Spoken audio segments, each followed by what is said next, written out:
Selamat pagi anak-anak, Papa Mama, Bapak Ibu Guru, dan karyawan SD Putra Nirmala. Bertemu kembali di Renungan Harian SD Putra Nirmala, tanggal 8 April 2021. Apa kabar semuanya? Semoga semuanya dalam keadaan sehat ya. Sebelum kita mendengarkan firman Tuhan, mari kita berdoa terlebih dahulu. Sikap berdoanya yang baik ya anak-anak.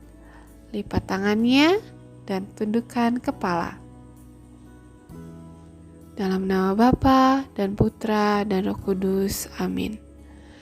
Ya Allah Bapa yang Maha Baik, terima kasih atas perlindungan-Mu.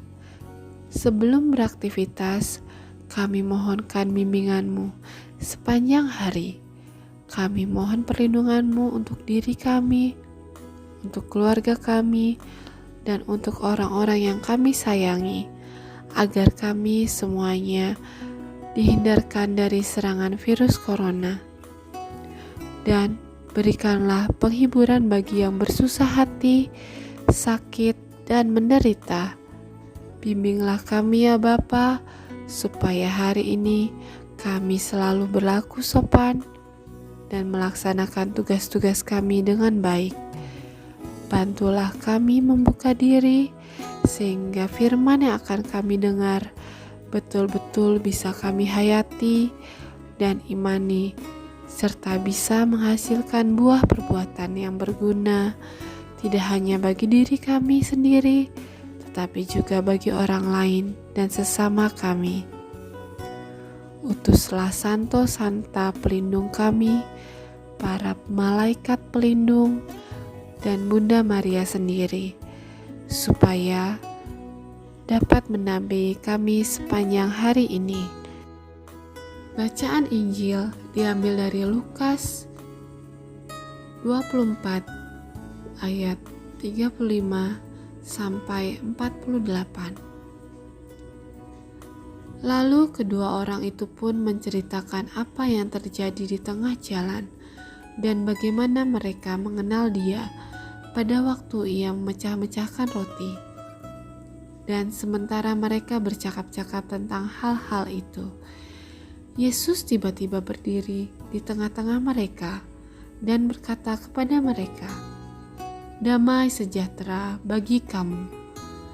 Mereka terkejut dan takut dan menyangka bahwa mereka melihat hantu. Akan tetapi Ia berkata kepada mereka, "Mengapa kamu terkejut? Dan apa sebabnya timbul keraguan-raguan di dalam hati kamu? Lihatlah tanganku dan kakiku.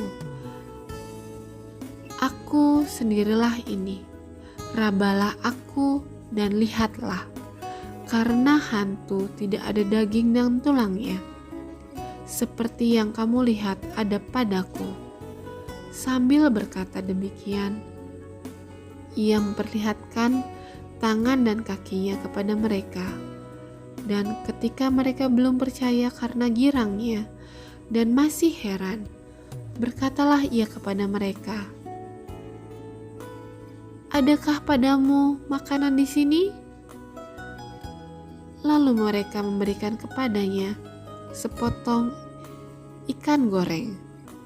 Ia mengambilnya dan memakannya di depan mata mereka.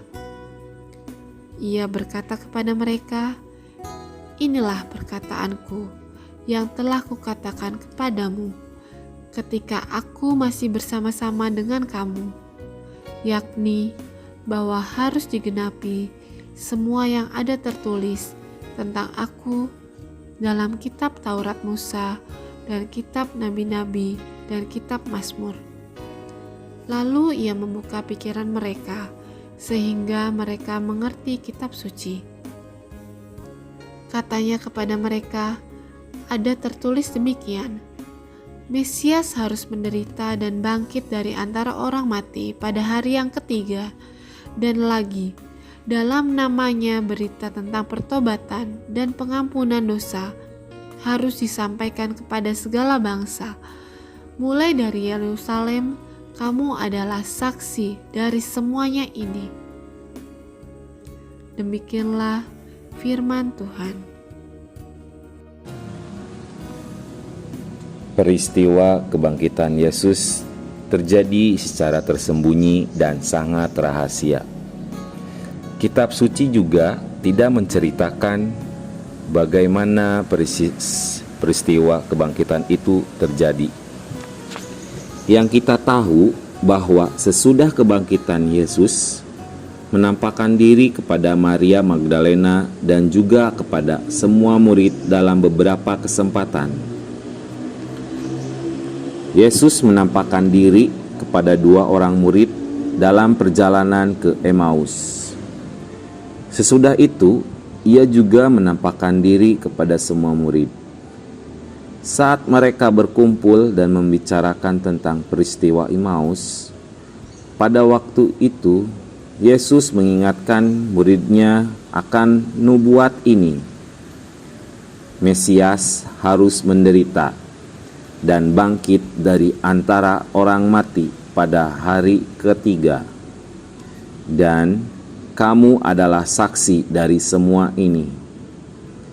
Yesus menegaskan bahwa para muridnya adalah saksi dari kebangkitannya. Kita sebagai murid Yesus sekarang ini dipanggil untuk menjadi saksi kebangkitannya.